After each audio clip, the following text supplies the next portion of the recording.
Rishkayará. Novamente sejam muito bem-vindas, bem-vindos.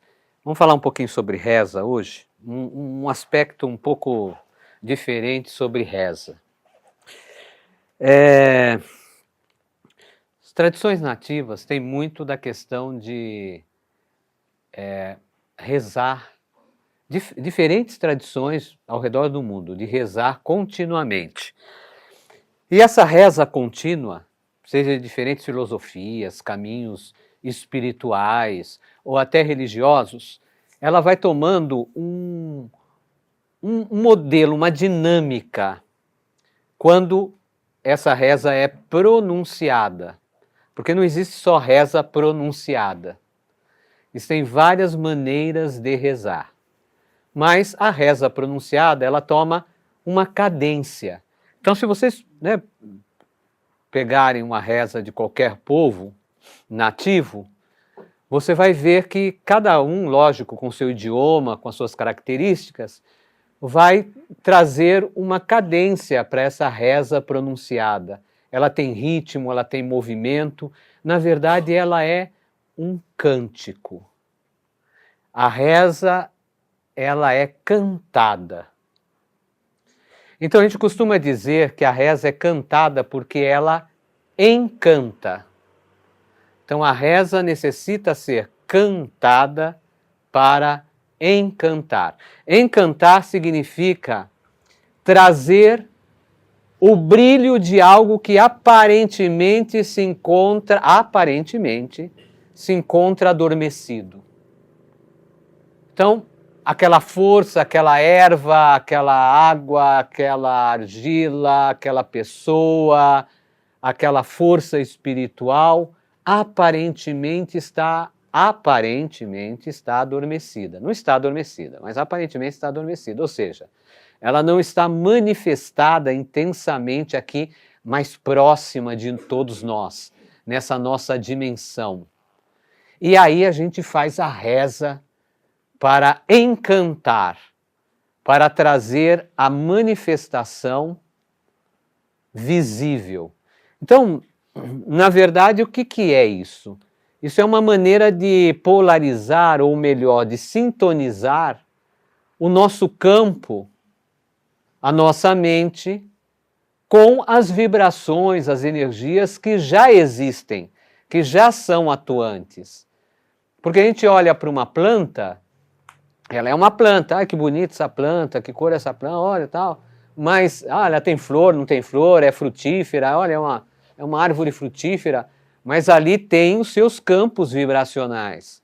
Só que a questão é, o ritmo que nós nos encontramos no dia a dia é diferente do ritmo destas vibrações. E aí, com as rezas, com os cânticos, favorece a sintonia para que ocorra mais claro a percepção desses ritmos. Porém, uma reza, quando pronunciada, ela preenche um ambiente. Então ela vai preencher, ela é uma reza pronunciada. Então não fica só com aquele que está rezando. Aquele que está rezando é um meio de transmissão, está fazendo uma transmissão de frequência.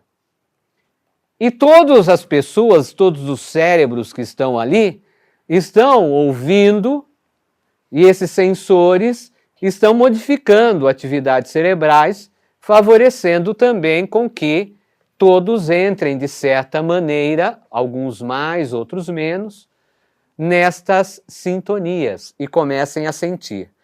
Primeiro começa sensações, emoções, e das emoções vai para coisas mais sutis. Aí é onde a gente entra nas percepções mais sutis. Então existem rezas ativadoras, por exemplo, da nossa intuição. Existem rezas ativadoras de áreas cerebrais pouco ativadas no nosso dia a dia, porque o ritmo do nosso dia a dia faz com que o nosso comportamento cerebral tome um certo vício contínuo. Então, determinadas áreas ficam menos ativas do que outras áreas do nosso cérebro. E com esses cânticos, assim, falando de um aspecto mais biológico, né, essas áreas começam a ficar ativas e com isso ocorrem esses processos de percepção. Por sua vez, a percepção disto é que ocorre uma manifestação dessas vibrações no ambiente. Agora, isso atravessa a questão biológica porque determinadas rezas acabam manifestando coisas no ambiente mesmo, ou seja, materializando efeitos no meio. Efeitos dentro do organismo de uma pessoa e também efeitos no meio externo de materializações, de efeitos chamados efeitos físicos. Então, uma reza, ela produz determinados efeitos físicos. Isso depende de uma série de fatores, não é uma coisa engessada, programada, mas isso ocorre, isso acontece. Então, a reza, ela tem essa capacidade. Quando uma pessoa reza, né, se diz assim, a pessoa reza com fé, com fervor, com intensidade. Isso compõe o quê? A entrega dessa pessoa em relação a esse tipo de sintonia. E, sem dúvida nenhuma, isso favorece efeitos físicos também, além de emocionais, além de energéticos, de sutis, espirituais, também efeitos no campo físico, no corpo físico, no campo elétrico, no campo magnético, no campo das manifestações das ditas causas físicas. Então, olha que interessante, não é por acaso que as tradições fazem as rezas cantadas. Não é por acaso que essas rezas têm ritmos, têm modulações, uma hora mais alta, outra hora mais baixa, uma hora seguindo um início lento e depois tendo um crescimento contínuo, algumas horas tendo paradas repentinas. Tudo isso é uma ciência, é uma técnica, é uma ciência sagrada de entendimento do que é uma reza que vai muito além de só pronunciar palavras bonitas. A gente fala, faça uma oração. Então a gente vai pedir coisas boas, paz, harmonia, alegria, vida, saúde. Isso tudo é essencial, sem dúvida nenhuma, está no campo emocional.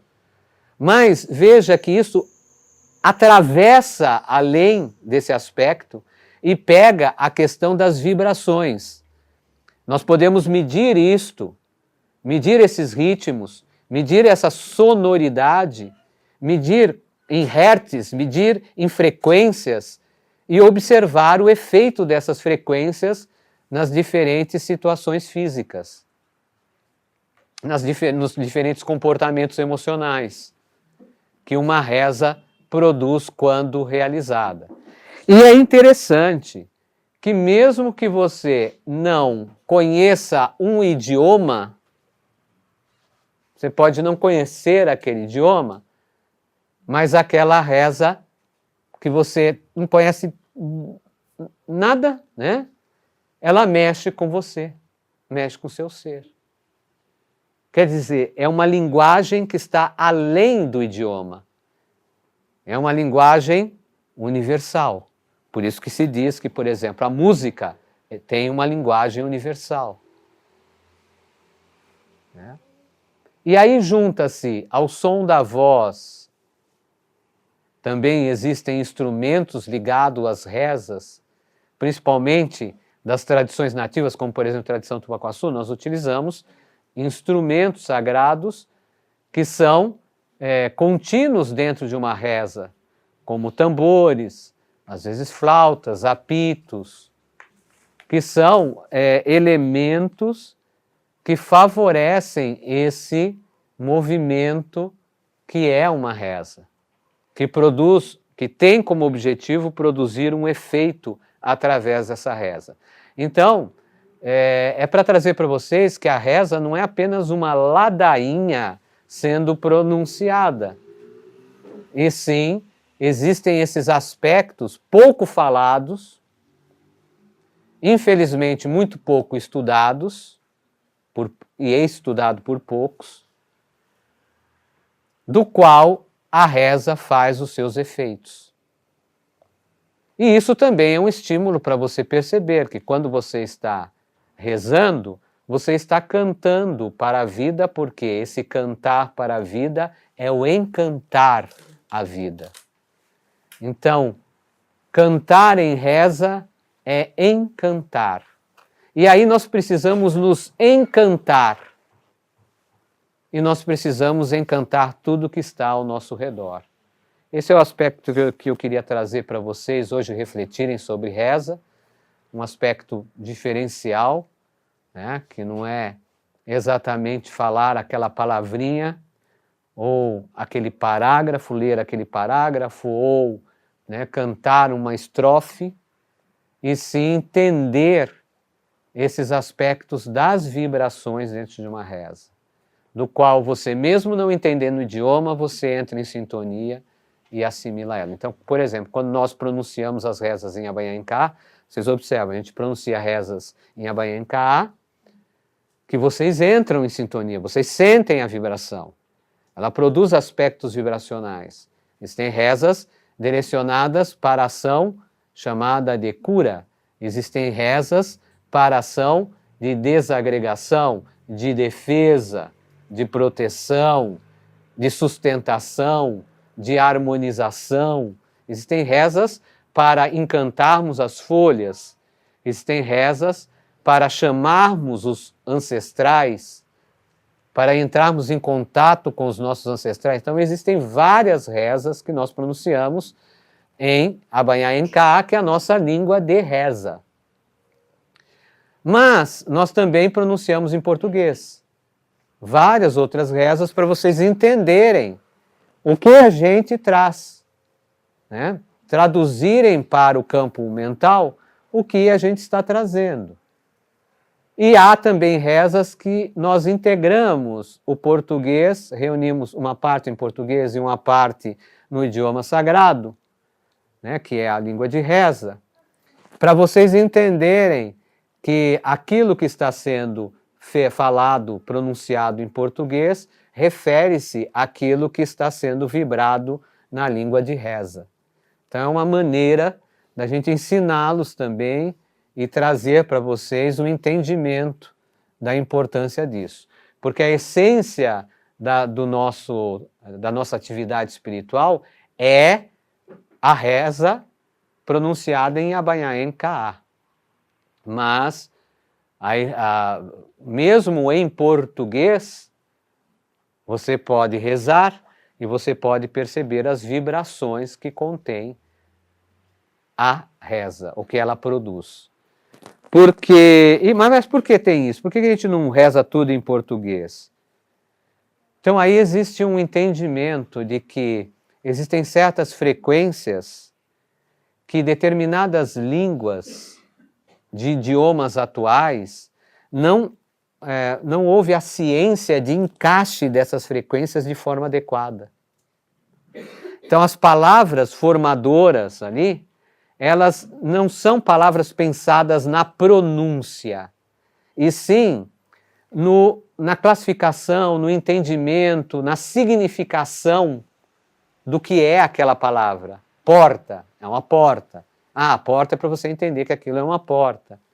Então é um significado dado para algo. Já as pronúncias milenares, elas buscam entender exatamente esses movimentos vibracionais pronunciados, manifestados através da voz. Essa é o porquê, né, não se faz só em português. Para alcançar outros níveis vibratórios, outras condições vibratórias, né? E tal como o Abayanká, da nossa tradição, a tradição Tupacuaçu, existem vários povos nativos que têm as suas rezas em seu idioma, exatamente estudado, entendido, compreendido esta ciência e aplicado essa ciência das vibrações, aonde o efeito se torna mais visível, o encanto se torna mais materializado por causa deste entendimento. Isso é pura ciência natural. Rishkayará, Poraneté. Poraneté por me ouvirem. E vocês que estão assistindo esse vídeo, querem participar das atividades espirituais de quinta-feira, tem aqui nas descrições, na descrição, todas as informações. E apoiem o canal do Xamã Cientista, tem muito vídeo interessante aqui para vocês percorrerem esse universo espiritual, entendendo que xamanismo é uma forma de falar sobre os conhecimentos nativos de todo mundo. Primeiro ponto.